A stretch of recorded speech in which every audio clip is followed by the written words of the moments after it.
चित्रपट दिग्दर्शक आणि निर्माता नीरज पांडे याला सुप्रीम कोर्टाने चांगलंच सुनावलंय।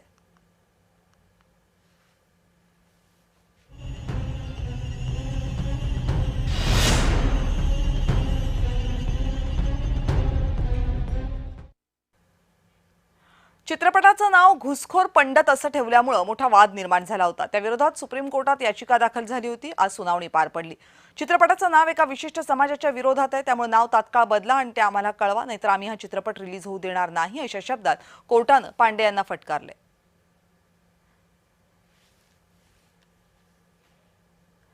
काय नेमकं सुप्रीम कोर्टाने म्हटलंय बघूया।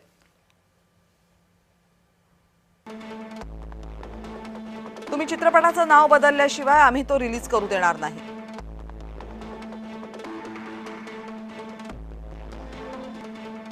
समाजातील एका घटकाचा असा अवमान करण्याची गरज काय?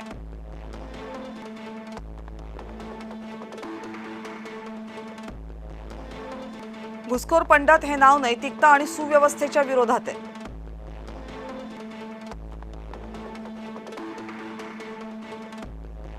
घटनेत प्रत्येकाला अभिव्यक्ती स्वातंत्र्य दिले हे आम्हाला मान्य आहेच,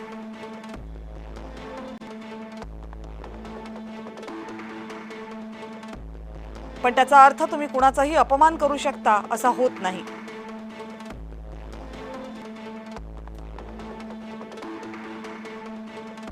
देशात या आधीच असंतोष आहे, त्यात तुम्ही अशी नावं देऊन आणखी असंतोष निर्माण करताय।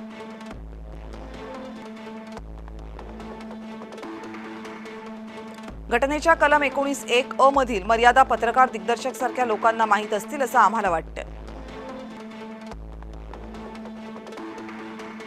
भारतात अनेक जाती जमाती आहेत, त्यामुळे घटना बनवणाऱ्यांनी समरसतेची संकल्पना आणली।